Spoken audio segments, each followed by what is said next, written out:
여러분은 요즘 여러분의 마음을 끌고 있는 관심사가 무엇입니까? 얼마 전에 제가 알고 있는 한 부목사님이신데요.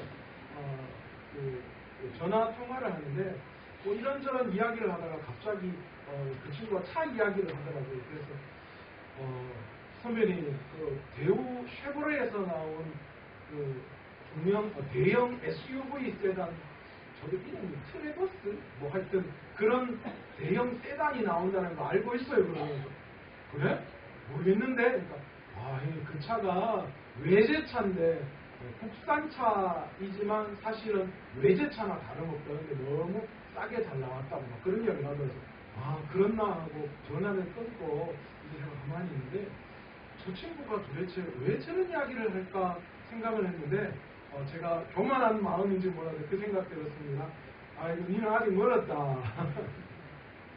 나는 지금 차 걱정이 있는 게 아니라 어떻게 하면 교회를 세워나갈까, 어떻게 하면 성도들을 믿음 안에서 바로 세울까, 그 걱정, 그 생각밖에 없는데 니는 아직 여전히 아직 부목사밖에 안 되는가 보다. 차 걱정하는 거 보니까 그런 생각이 들었습니다. 여러분은 어디에 관심이 있습니까? 많은 사람들이 다양한 것에 관심이 있습니다. 내가 관심을 가지는 그것에 시간과 물질과 노력을 하죠. 여행에 관심이 있는 사람들은 무슨 생각을 합니까? 내가 돈 벌어서 뭐 하겠다고요? 휴가 잡아서 여행 가겠다. 그 생각해요. 여자분들 옷에 관심 있는 분 보면 핸드폰 들면 뭐예요? GS 쇼핑 아니면 인터파크 11번가 뒤지면서 예쁜 옷이 뭐 있는가 그렇게 생각 매일 보고 그런 옷들을 사려고 하죠. 자녀 교육에 관심 있는 분들은 뭐 할까요? 어떻게 하면 우리 아이들을 성공하는 아이들로 길러낼까? 그래서 막 엄청난 혈안이 되어가지고 책, 강연, 뭐 아이들 좋다는 데는 온통 그냥 다 보내려고 하죠. 돈을 모으는 것에 관심이 있는 분들은 뭐예요? 어떻게 하면 돈을 모을까? 거기에 시간을 투자하고 또 물질을 투자해서 더 많은 수익을 얻으려고 하는 것이 우리의 마음입니다. 사람들은 매 순간순간 자신의 관심사를 가지고 그것을 위해 달려가고 있죠. 여러분의 관심사는 무엇입니까? 오늘 여러분의 마음을 빼앗고 여러분의 시간과 물질을 투자하고 있는 건 무엇일까요? 여전히 내일을 알 수 없는 이 하루의 인생을 살아가는 우리들이 우리 우스갯말로 이야기하잖아요. 100년도 못 사는 사람들이 1000년을 걱정한다. 그런 이야기 우리가 자주 하죠. 당장 내일을 모르는 우리가 앞으로 10년, 20년 후를 걱정하면서 그것을 준비한다라는 것은 어쩌면 참 어리석은 일이기도 합니다.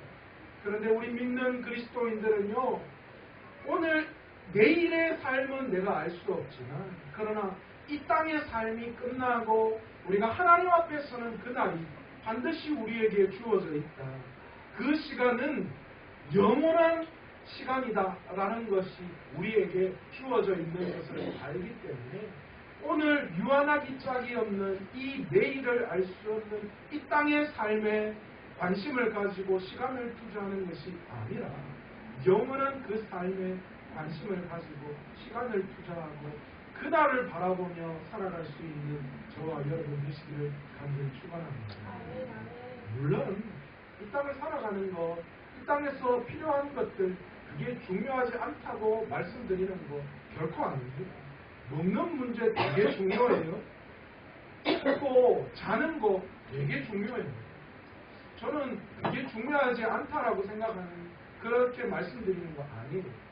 무엇을 먹고 무엇을 입고 어디에 자고 어떻게 살아가는가 정말 참 중요한 일이기도 합니다. 그런데 여러분 그것보다도 더 중요한 일이 있다는 사실을 알아야 된다라는 겁니다. 저희 아버지가요 그 전립선 암 판정을 받으실 때 그때 저희 가정이 정말 경제적으로 힘들었어요. 하루하루 살아가는 거 매달 한 달이 다가오는 거 그게 정말 두려울 정도였어요. 저는 이자 때문에 뭐 카드값 때문에 막 투신하고 이런 분들 그 마음을 조금은 이해해요. 죽는 게 이해되는 게 아니라 그들의 마음이 어떤가를 이해해요. 매달 월말이 되면요, 내어야 할 이자와 처리해야 할 공과금과 이런 것들이 얼마나 자기 스스로에게 중압감으로 다가오는지 몰라요. 그러니까 월 초가 되면 그래도 마음이 조금 나은데 월 말이 되면요, 막 누군가 내 목을 막 쪼여오는 듯한 그런 느낌이 들 때가 참 많이 있다라는 거예요. 그런데 그런 상황 속에서 느닷없이 아버지가 전립선 암 판정을 받으셨다는 그 사형 선고를 받았어요. 그때 제 마음이 어땠을까요? 아버지가 그렇게 병원에 누워 사형 선고를 받을 그때 다음 달에 이전해야 되는데 뭘 메꿔놔야 되는데 공과금 내야 되는데 그 생각했을까요? 아니요, 하나도 생각 안 해요. 어떻게 하면 아버지를 살려낼까 그 생각이 내 머릿속에 가득하는 거예요. 여러분, 우리의 삶도 그렇다는 거예요. 내게 처해 있는 상황이 중요하지 않은 거 아니에요. 여러분이 어떤 상황 가운데 어떤 일들 가운데 놓여져 있다라는 거, 이 땅을 살아가는 하루하루의 삶 정말 중요합니다. 그러나 그것보다도 더 중요한 삶이 우리에게 반드시 있다라는 것을 알고 우리는 더 중요한 일에 애쓰고 힘써야 한다라는 것이죠. 예수님 당시에도요, 예수를 믿는 많은 사람들, 예수님을 따라다니는 무리들도 사실은요, 각자의 관심사들이 다 달랐어요. 안타깝게도 무리들마다 그들이 생각하는 관심사들이 따로 있었다라는 거예요. 예수님을 따라다니는 무리들의 마음은 어떠했는가? 그 무리들의 관심사는 예수님이 일으키는 표적과 기사였어요. 그러니까 어떤 한 사람이 메시아라고 이야기는 하는데 그 사람이 행하는 그런 놀라운 일들이 그들의 관심사를 끌었던 거예요. 왜 그렇습니까? 예수님이 모인 무리들을 향하여 말씀을 선포할 때에 그때 귀신들이 떠나가고 병자들이 낫고 하는 그 당시 그 어떤 과학적인 세상의 이치로 해석할 수 없는 기적과 이적들이 그 무리들 가운데 나타났던 거예요. 그러니까 사람들의 관심사는 다 예수님에게 있었던 것이 아니라 뭐에 있었어요? 예수님이 행하는 기적과 이적에 있었어요. 이야, 참 신기하네. 어떻게 저런 일이 일어날 수 있지? 혹시 저런 일이 나에게도 일어날까라는 생각이었습니다. 예수님을 따라다녔던 제자들의 관심사는 무엇이었을까요? 무리를 지어 예수를 쫓아다니는 사람들은 예수님의 기적과 이적에 관심이 있었지만 예수님을 쫓아다니는 제자들, 그들은 좀 다른 관점이 필요했는데, 그런데 여전히 그들 마음속에서도 어떤 것을 볼 수 있느냐?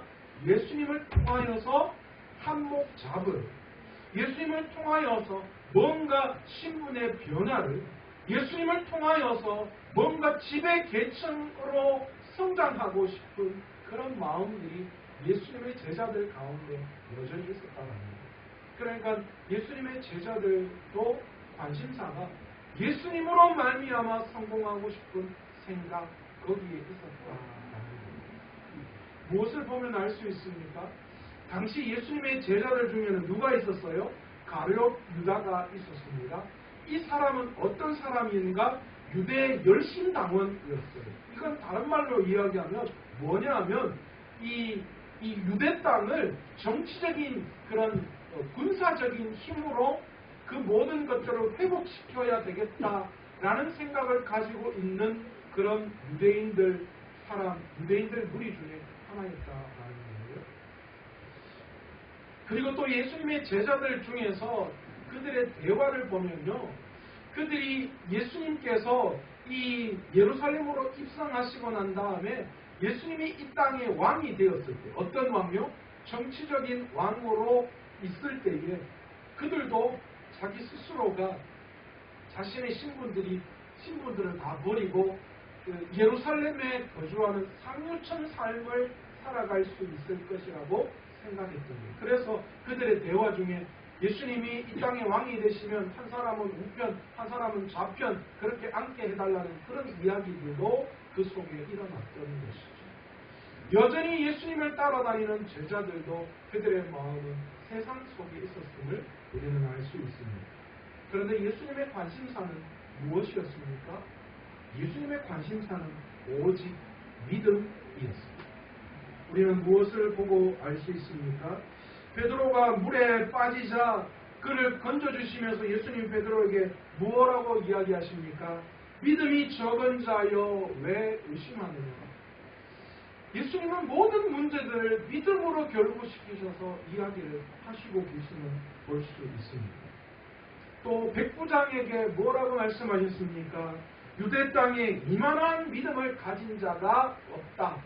그래서 백부장의 힘이나 재정적인 능력을 자랑한 것이 아니라 그의 믿음에 대한 이야기를 하시고 계시다라는 거예요. 예수님에게 나와서 향유를 부은 여인을 보고 뭐라고 말씀하십니까? 그의 믿음이 복음이 전파되는 모든 곳에 알려질 것이다. 그렇게 말씀하고 계시는 거예요. 또한 겨자씨만한 너희에게 겨자씨만한 믿음이 있을 때에 너희가 생각지도 못한 그런 일들이 너희의 삶 가운데 일어날 것이다. 그렇게 말씀하시면서 그 믿음이 무엇인가? 너희가 가져야 할 인생의 그 주체가 무엇인가를 분명하게 우리에게 소개하고 있다는 거죠. 예수님이 관심사는 믿음입니다.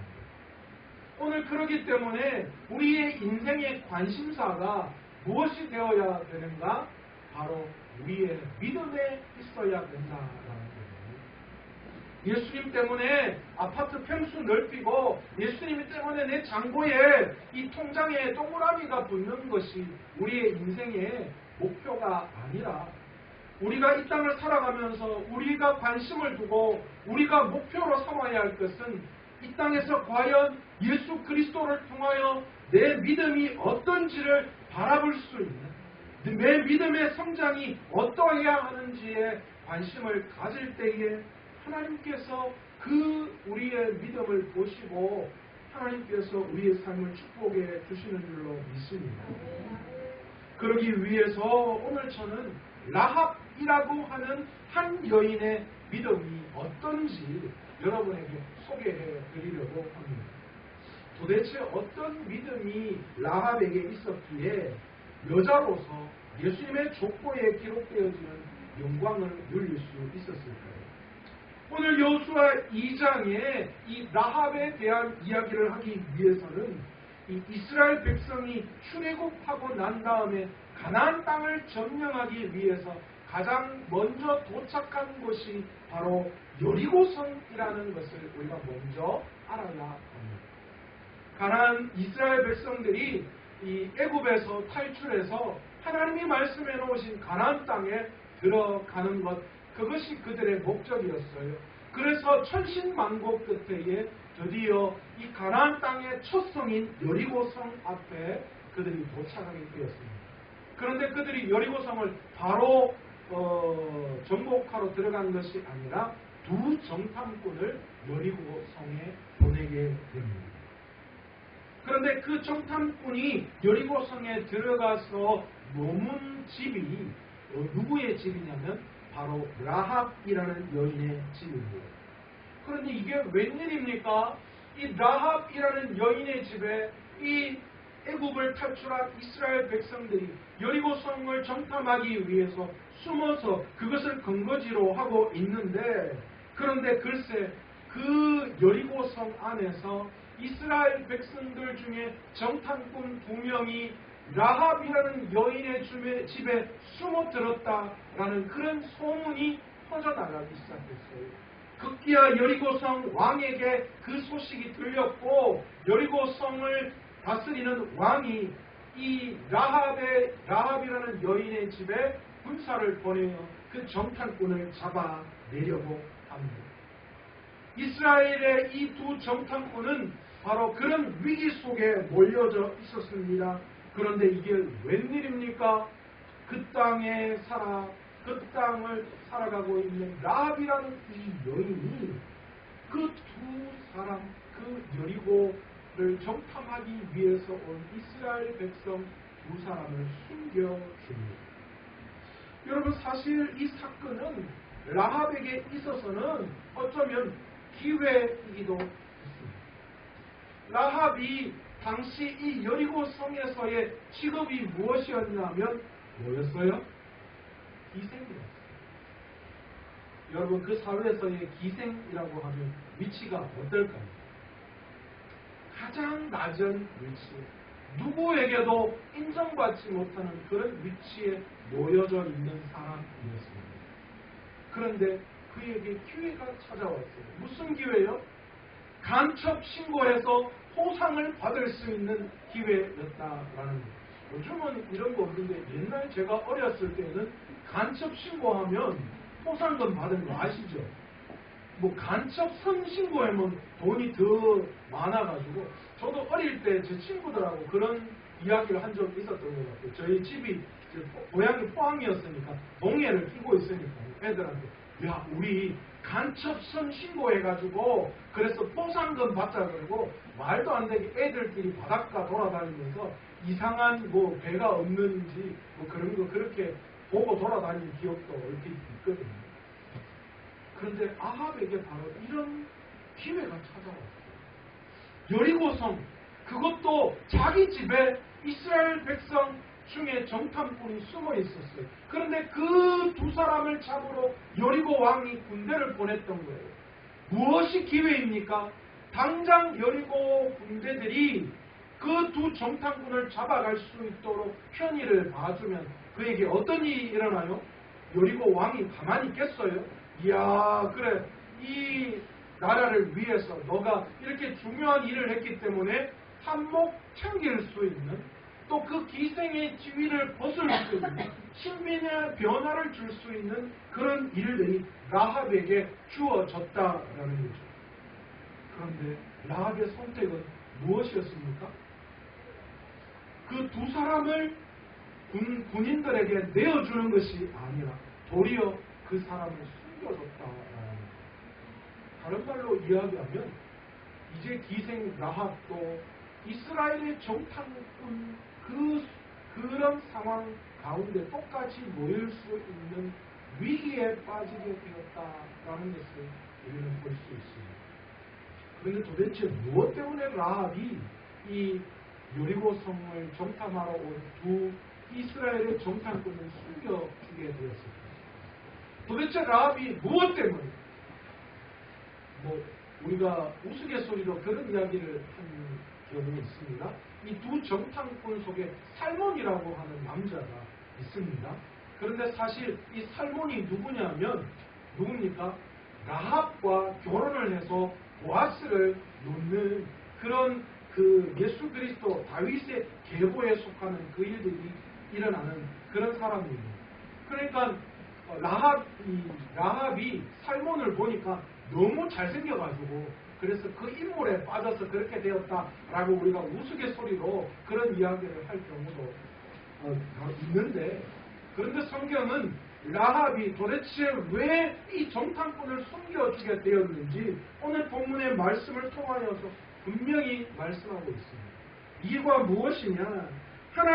나는 하나님께서 이 땅을 당신에게 주신 것으로 알고 있습니다. 이렇게 라합이 이야기합니다. 그러니까 여리고성, 너희들이 이 여리고성을 차지할 수 있을 것이다. 그렇게 믿음의 고백을 먼저 툭 하고 던집니다. 이유가 무엇이었는가? 이 라합이 여기저기에서 소문을 들었는데 그 소문이 무엇인가? 당신들, 그러니까 이스라엘 백성인 당신들이 하나님께서 이 애굽에서 탈출하게 하셔서 홍해 물을 마르게 하셨고 요단강 동쪽에 있는 아모리 사람의 두 왕 시온과 옥을 어떻게 전멸했는지 내가 다 들었다라는 거예요. 그런데 그 소식을 들으니까 뭐 했다고요? 자기의 간담이 서늘했다. 그렇게 이야기해요. 간담이 녹았다라는 거예요. 뭐 그렇잖아요. 뭔가 공포를 느낄 때 으스스하게 싹 오는 느낌 아시잖아요. 얼마 전에 창원 과학관에 제가 월요일날 우리 아들들과 한번 봤는데 거기에 무슨 안전 탈출방이라는 게 있더라고요. 이게 뭐냐면 처음에 저는 귀신의 방인 줄 알았는데 완전 깜깜하고 불이 하나도 없어요. 그래서 만약에 그 지진이나 일어났을 때 불이 완전히 없어졌을 때 어떻게 탈출하는지 그걸 이제 아이들하고 경험하기 위해서 그런 길을 만들어 놨는데요. 제 아들하고 저하고 둘이서 깜깜한 방이 있길래 탈출의 방 이러길래 제가 가자고 손을 잡고 딱 갔어요. 그런데 그 문 앞에서 갑자기 저도 멈춰서고 우리 아들도 갑자기 멈춰서면서 제가 갑자기 두려움이 딱 생기는 앞에 깜깜하니까 그래서 제가 우리 아들 보고 야 빨리 가자 그러니까 우리 아들도 아빠는 안 갈래요. 그래서 제가 우리 아들이 겁이 많은 게 저한테 있구나 그걸 다시 한번 느꼈습니다. 그 막상 그 깜깜한 데 쑥 들어가니까요 갑자기 그날 더웠는데 갑자기 막 서늘하게 뒤에 오싹한 느낌이 나더라고요. 아, 라합이 이 이스라엘 백성이 애국을 탈출해서 그 놀라운 그 광야에서 있었던 이야기를 들을 때에 등골이 오싹하고 간담이 서늘하다는 거예요. 그렇게 한 이유가 어디에 있었습니까? 하나님이 그 이스라엘 백성과 함께해서 너희를 그렇게 하셨고 그래서 반드시 이 여리고 성도 너희에게 주실 것이다 라는 믿음이 이 라합에게 생겨났던 거예요. 그것 때문에 라합은 지금 뭐하고 있어요? 여리고 왕이 보낸 군대 앞에서 거짓말을 할 수 있었다라는 거예요. 그들이 가져다 줄 부귀와 영화를 다 뿌리칠 수 있었다는 거예요. 왜요? 그들이 하나님과 함께 하시면 하나님이 그들을 어떻게 인도하실까를 그는 소문을 들었고 그 들은 그 소문이 자신의 마음을 움직이게 했다. 그렇게 고백하고 있는 것입니다. 엄청난 고백이에요. 라합의 직업은 기생이에요. 볼품없는 사람이에요. 그런데 그 볼품없는 기생이 이런저런 이스라엘의 소식을 듣고는 그 마음속에 믿음이 생겨났던 거예요. 그런데 그 라합의 믿음은요 그냥 마음속에 있는 그런 믿음으로 끝난 것이 아니라 어떻게 했다는 거예요. 그 기생, 그 비천한 여인의 그 마음을 움직이고 삶을 움직여내는 그런 믿음으로 바뀌어졌다라는 거예요. 마음을 움직이는 믿음이 아니라 그의 삶을 움직이는, 그래서 그의 생각이 그의 삶으로 드러나는 그런 일이 이 라합에게 일어났다라는 거예요. 라합의 믿음은 단순히 들음에서 끝나는 믿음이 아니었어요. 그 들은 믿음이 그의 삶을 통하여 표현되어짐으로 말미암아 그 여리고를 정탐하기 위해서 찾아온 그 사람을 숨겨주는 그런 일이 그의 삶을 통하여 드러나게 되었다. 라합의 이 행동은 불쌍한 사람 도와주는 그런 마음이 아니었어요. 아이고 저거 내주면 저 둘이 분명히 여리고 왕에게 죽을 거니까 아이고 불쌍하네 잘생기기도 했고 그러니까 뭐 숨겨주는 그런 마음 아니었어요. 라합의 그 행동 속에서는 라합이 들은 소문에 대한 믿음이 생겨났고 그 믿음이 그의 삶의 행동으로 드러났다는 것이죠. 라합의 믿음은 행동하는 믿음이었어요. 그래서 여러분 히브리서 11장에서는 라합을 어떻게 소개하고 있습니까? 믿음으로 기생 라합은 정탐꾼을 평안히 영접하였으므로 순종치 아니한 자와 함께 멸망하지 않았다. 그렇게 말씀하고 있어요. 라합에 대해서는 사실 이게 전부 단 한 줄기 기록한 라합의 믿음을 보여주면서 여기에서 가장 강조하는 것이 무엇이었냐? 뭐예요? 한마디로 행동했다라는 것을 히브리서 기자는 표현하기 위해서였다라는 거죠. 또한 라합의 행동을 야고보서를 통하여서 언급하고 있는데 여러분 야고보서는 뭐예요? 행함을 강조하는 그런 신앙의 메시지잖아요. 그런데 그 야고보서에서 뭐라고 이야기하느냐? 또 이와 같이 기생 라합이 사자를 접대하여 다른 길로 나아갈 때에 행함으로 의롭다 하심을 받은 것이 아니냐. 라합의 행함으로 의롭다함. 그래서 나중에 어떤 거예요? 여리고가 멸망할 때에 이 라합의 가정을 살려내고 결국은 하나님께서는 이 라합의 가정에서 다윗과 예수 그리스도의 계보에 오를 수 있는 그런 영광, 그것을 그에게 허락해 주셨다라고 말씀하고 계십니다. 여러분, 믿음은 행동하는 것입니다. 믿음은 알므로 끝나는 것이 아니에요. 저희 할머니가, 외할머니가 저에게 늘 강조하는 말씀 중에 하나가 이런 말씀이 있었어요. 우리 외할아버지, 본인의 남편을 두고 이야기하시면서 저에게 그렇게 했어요. 너그 외할아버지는 늘 하늘에 소쿠리로 구름 잡는 행동하면서 돌아다니셨다. 그런 이야기를 했어요. 사실 우리 외할아버지가 나신 분이에요. 일본에서 이렇게 물건들을, 한국에 있는 중요한 물건들을 배를 통해서 일본에 가지고 갈 때 그때 좌초된 배를 탐사하셔서 그 좌초된 배의 그 유물들을 발굴하는 그런 일들을 위해서 막 돈 투자하고 그러셨던 분이시기도 해요. 그래서 우리 할머니가 자기 남편을 욕하면서 그런 이야기를 하시더라고요. 마음만 장구는 핫바지에 똥 산다. 그런 이야기 늘 하시더라고요. 여러분, 우리의 믿음도 마찬가지예요. 우리의 믿음이 머릿속에만, 가슴 속에만 있으면 그것은 아무런 의미가 없습니다.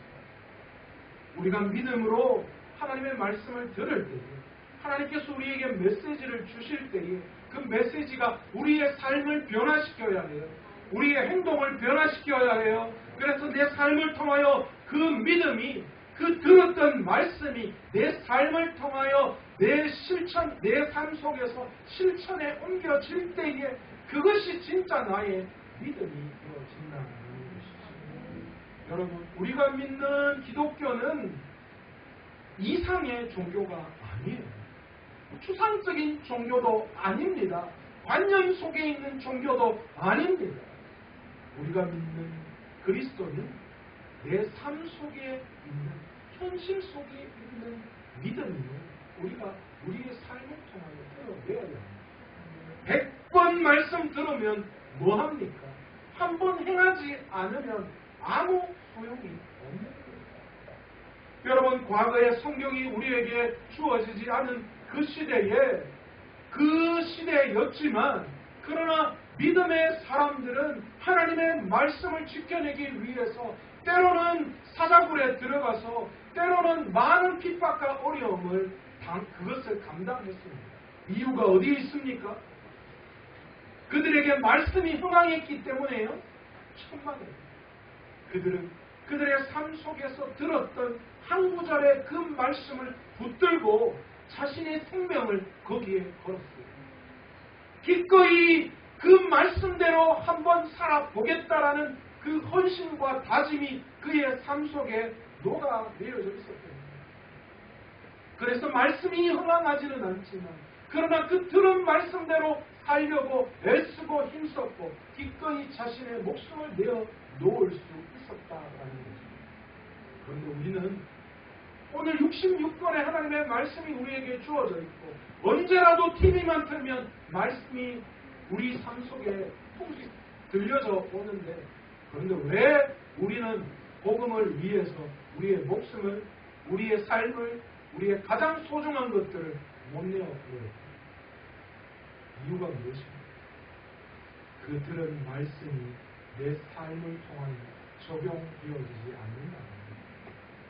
여러분, 오늘 말씀 들으면 여러분 이 말씀 어떻게, 한 주간 어떻게 하십니까? 여러분, 이 주일날 말씀을 들은 그 말씀을 가지고 여러분은 어떻게 하십니까? 아이고, 오늘 목사님 되게 웃기네. 아이고, 오늘 목사님 설교가 왜 이렇게 따분하고 지루하고 와이카시는, 오늘 열받으셨나? 와이카시는 탄력 받으셨다. 그리고 저 문을 열고 나아가시는 그 순간 어떻게 되는 거예요? 잊어버립니다. 혹시 그런 삶을 살아가잖아요. 그러면 100번 여러분 말씀 들어봐야 아무 소용이 없어요. 여러분, 제가 계속 강조하는 말씀 중에 뭐가 있습니까? 오늘 준비한 이 말씀은 누구 말씀이에요? 여러분에게 들려지는, 여러분을 위해서 제가 말씀을 드렸지만 이 말씀은 제 말씀이에요. 왜요? 제 삶을 통하면서 제가 그 말씀을 준비하면서 제 삶에 감동이 있었고 제 삶에 성령의 기름 부으심이 있었죠.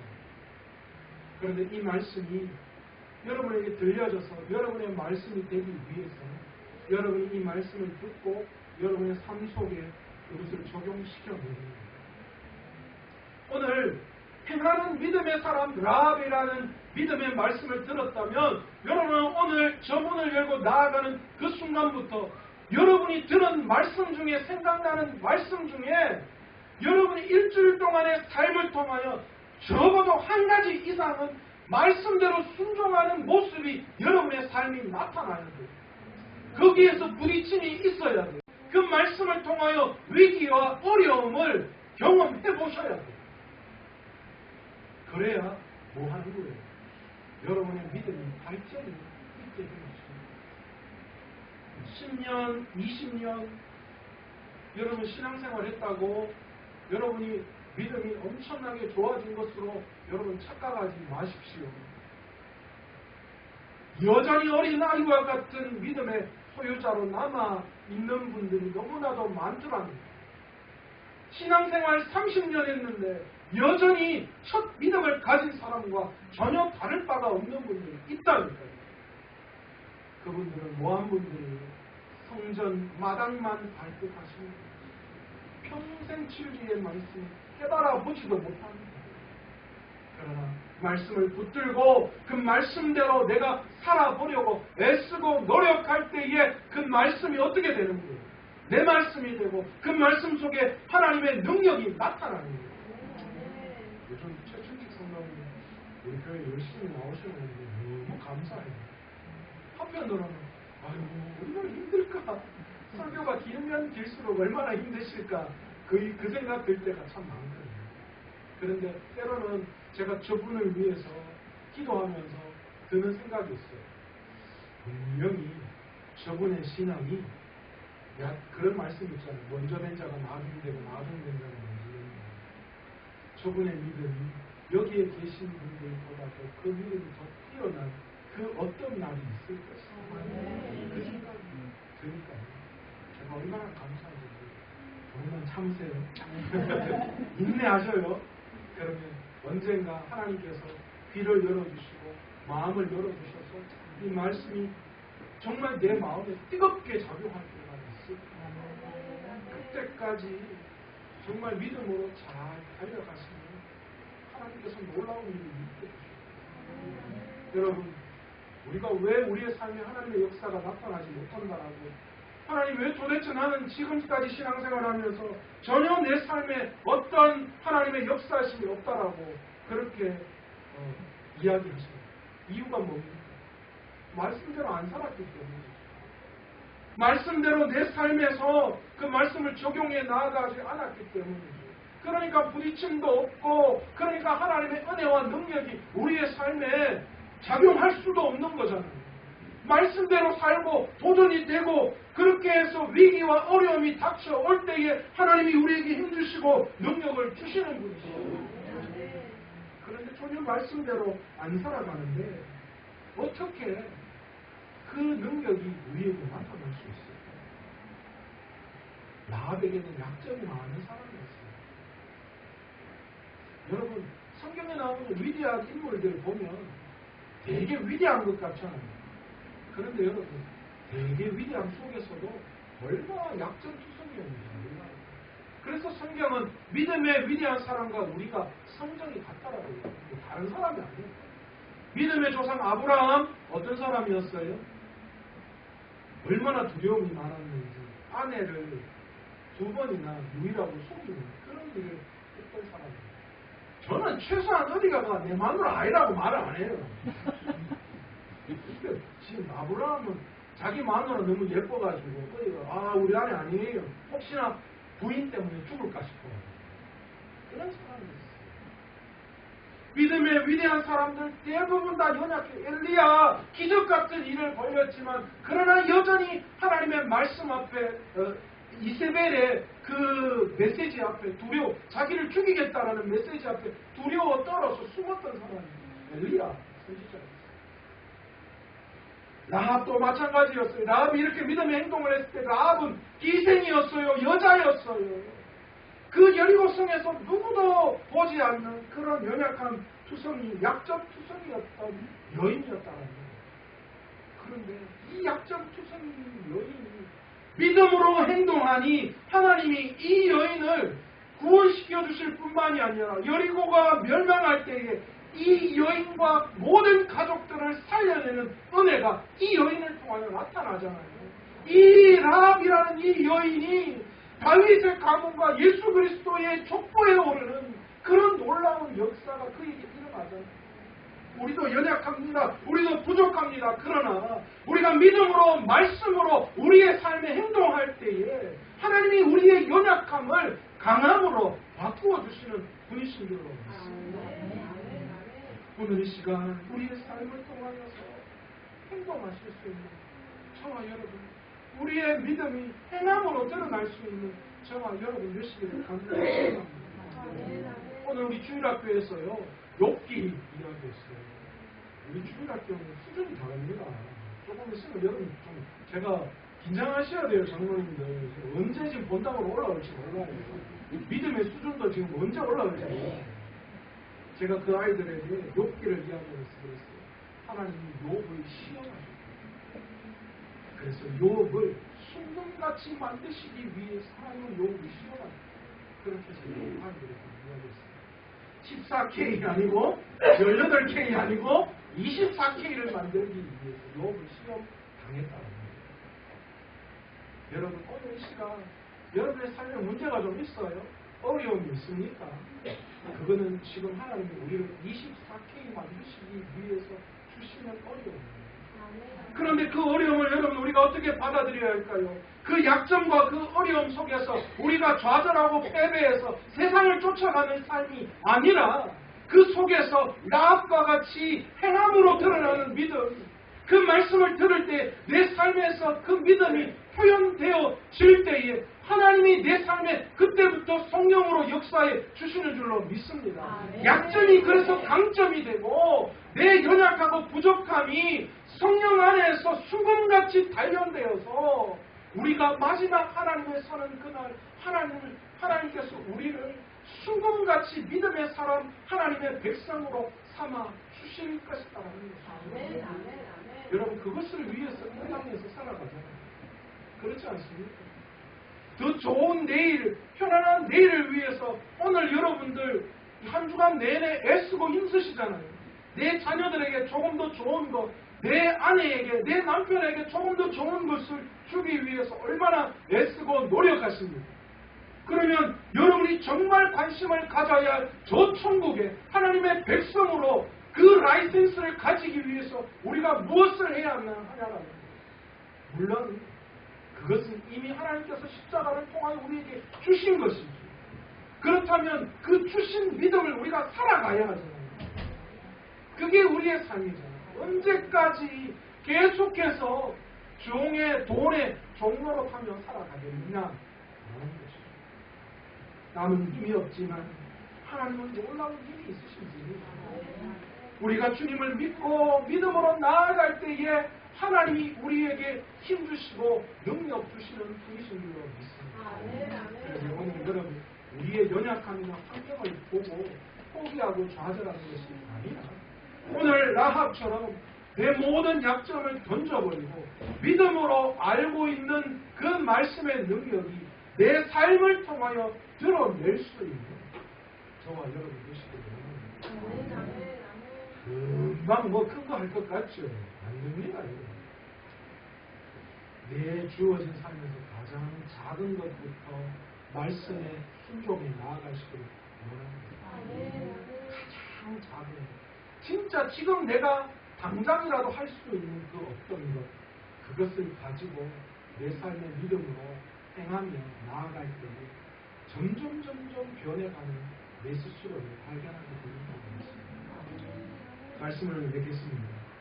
라합의 믿음을 통해서 우리에게 들려지는 여러 가지 하나님의 역사하심을 듣고 믿음으로 행할 수 있는 저와 여러분 되시기를 바랍니다. 포기하지 마세요. 좌절하지 마세요.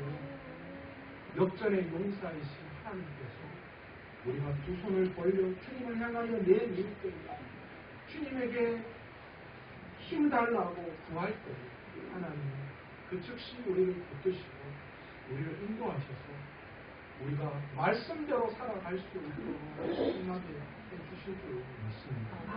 그래서 오늘 그 라합의 믿음을 가지고 반드시 죽을 힘을 다하여서 내 삶을 통하여 믿음의 열매를 맺을 수 있는 믿음의 열매를 맺으며 나아갈 수 있는 저와 여러분 되시기를 간절히 축원합니다. 시간이 좀 지났는데도요 우리가 이 찬양 한 곡 하면서 우리가 기도의 자리로 잠깐 나아가기를 원하는데요. 아무것도 두려워 말라 주 나의 하나님이 지켜주시니 함께 찬양하면서 기도의 자리로 나아가겠습니다.